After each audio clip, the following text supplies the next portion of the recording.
I'm Michel Stone, and I wrote the book The Iguana Tree, which is both the freshman read for Converse College this year and also their first selection in their alumni book club. It's really exciting to me to be a part of the first cover-to-cover, their inaugural book club. For me, as an alumna of the school, it was particularly exciting that they chose my book. That was really a thrill and an honor. And to know that other alums across the Southeast and really the country are reading a book that I wrote is it's tremendously gratifying. I went to Clemson, graduated with an English degree, political science minor, then went on to Converse to graduate school with a degree in secondary ed English, and I taught school for a while. I was actually Teacher of the Year for Somerville High School when I taught 9th grade there a long time ago. And since then I've been a high school English teacher and a varsity girls basketball coach. And I quit teaching and coaching about 6 years ago. I have 3 young children, just to stay home and write and raise them. And I've published about a dozen short stories and essays, and this novel is my first novel. I suppose I've always been a writer. I really enjoyed writing even in high school and in college, which is why I ultimately was an English major. But probably my time at Converse is when I really developed a passion for it, and more than that, the confidence that I could do it. I took several writing classes, particularly the one that sticks out in my mind is a creative writing class with Dr. Rosa Shand, who encouraged me and made me feel like I could really do it, and she believed in me, and it gave me the confidence. And after that, I began writing more and began submitting work to for publication. So that's probably where it started. As far as writing as a career, I had been an English teacher for a while, and when my 3rd child was born, I knew I wanted to stay home full-time to raise the children and be with them, with the thought that I would eventually get back to teaching. But writing was really my passion, but at that point it just felt like something I did on the side. It wasn't a job, it was just something I did when I had free time.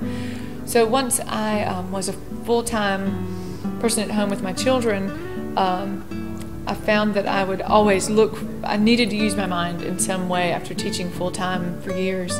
And so I began writing more, and I knew then that if I could ever make it a full-time career, I absolutely would do so, because I enjoyed it and it was so fulfilling to me, and I felt like I had to do it. And when I wasn't writing, or when I went through chunks of time when I wasn't writing, I felt that twitchiness that I knew I had to get back to it because I loved it so much. Writing this book probably from start to finish took about 4 years. It started as a short story, and I'd never considered writing a novel, and the short story, which was called Dance of the Coyote being the term for the people smugglers, I submitted it to 2 contests and ended up winning both contests.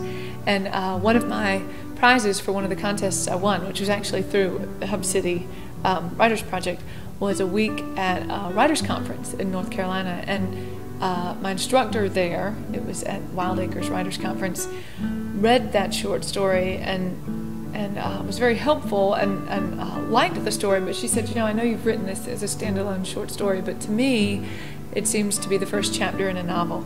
And that was really the kick in the pants that I needed to keep going and write the novel. So that's how it came to be. Writing a novel has so many ups and downs. First of all, a short story, to me, and I know this sounds crazy, but writing a short story, even though it takes a lot less time to do it, in many ways is a lot more difficult, because every word matters, whereas in a novel you can meander a little bit and go on tangents. At least it felt that way to me with the one novel that I've written.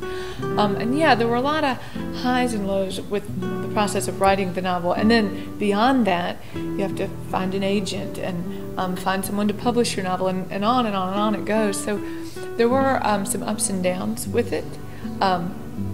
There were times I felt discouraged. At one point, the novel, in one draft, the novel had 4 points of view, and I alternated between Hector and Lilia, the Mexican couple, each of their points of view, and then the American farmers' points of view as well.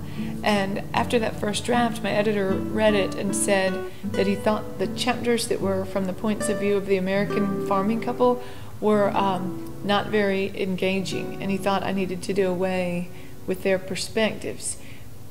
And that was half the novel. Half the novel was from the white American farmer's perspective. So it was back to the drawing board, and that was discouraging because I'd spent over 3 years writing this book. But after about a day of mulling that, I knew that he was right. The writer, Janet Burroway, says only trouble is interesting, or something along those lines. I'm paraphrasing. And it's so true. The Hispanic characters were really going through trials and tribulations. The white characters were good folks, but they were not nearly as exciting to read about. So I knew the editor was right. So I did away with their perspective, and I went back to the drawing board and rewrote those scenes through the eyes of Lily and Hector. So that was one of the low points, but I knew, even as I was doing it, that it was the right thing to do. This novel was inspired by several things, I suppose. The first being a couple I met in the South Carolina Low Country, a young couple who had crossed the border illegally, and I got to know them well enough that they confided in me how they'd gotten here without the proper papers, and that they'd crossed with their son. And as they were telling me this, I had just had my second child, and so here I have this infant at home, and I'm meeting these people who tell me they just crossed the border with their infant. And while I liked these folks very much, they were obviously loving parents and good people, kind people. I could not believe that they could do this with an infant. It just seemed so dangerous and foolhardy, and it was very intriguing to me. So that was, getting to know them was a huge catalyst in my writing of this novel. I suppose meeting them was the kernel. Just as a writer, you experience things, and then they sit in the brain for a while, and eventually they grow into something or not. And I knew when I met them and talked to them that as a writer, I wanted to explore that a little bit. So that was definitely, meeting them was a huge part of my writing the novel. The Iguana Tree came out on March 12, 2012 in Spartanburg. There was, the release was at the showroom to a very big crowd. I was overwhelmed and very emotional that evening, actually, with how many folks came out to support the book's release. The Spartanburg community has been fabulous, inviting me to speak at their book clubs, at library events, bookstores across, well, all over the place. It keeps mushrooming. I'm going to Texas next month. I'm going to something in Georgia in a few weeks. I'm going to something in Nashville, in Alabama. I'm going to Texas again in January.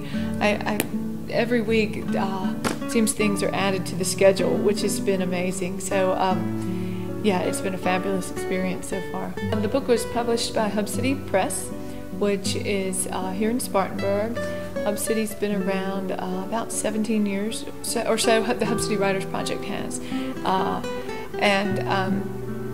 Initially, I had an agent in the Northeast who was in Boston, who was representing me, trying to seek publication for the book at a big publisher in New York. And soon after I signed with him, and this is a sad story for lots of reasons, he became terminally ill and passed away. And I knew from my people in the writing business that just getting an agent alone sometimes is a huge ordeal in and of itself. Forget then going on and finding a publisher, just finding an agent sometimes is really tough. So when I was able to get this agent, and I really liked him, and we had a great relationship, and then he became ill and passed away, I was really at a crossroads as to what, do I try to get another agent? Will I be able to get another agent? And Betsy Teeter here in Spartanburg at Hub City Press had read my manuscript and liked it, and told me that if I ever was interested, she believed Hub City would like to publish the book. So when my agent passed away, rather than going that route again, I called Betsy and I said yes.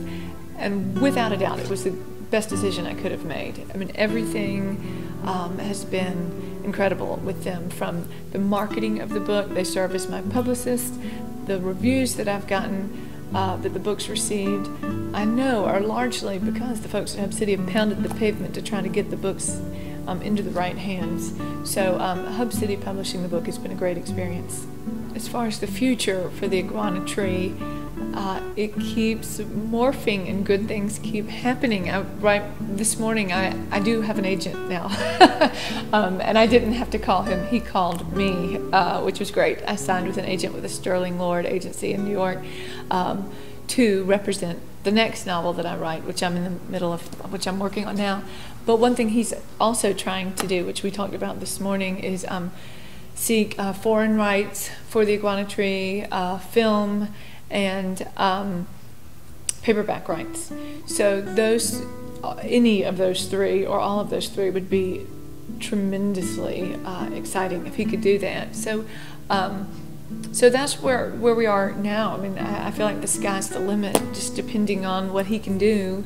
And also, I'm going to be going to some fantastic book festivals here in the next few months, which also will give the book a broader audience. So that's really exciting too. I'm so honored that Converse College has chosen the Iguana Tree for their first cover-to-cover book. That is really a thrill and a delight, and I hope it's very successful for them, and I hope it's the beginning of a successful continued book club for their alumni in the future. I think it's great that they're doing that. They seem to be so organized and so on the ball, and just great folks over there working on this. So I'm so glad to be a part of it.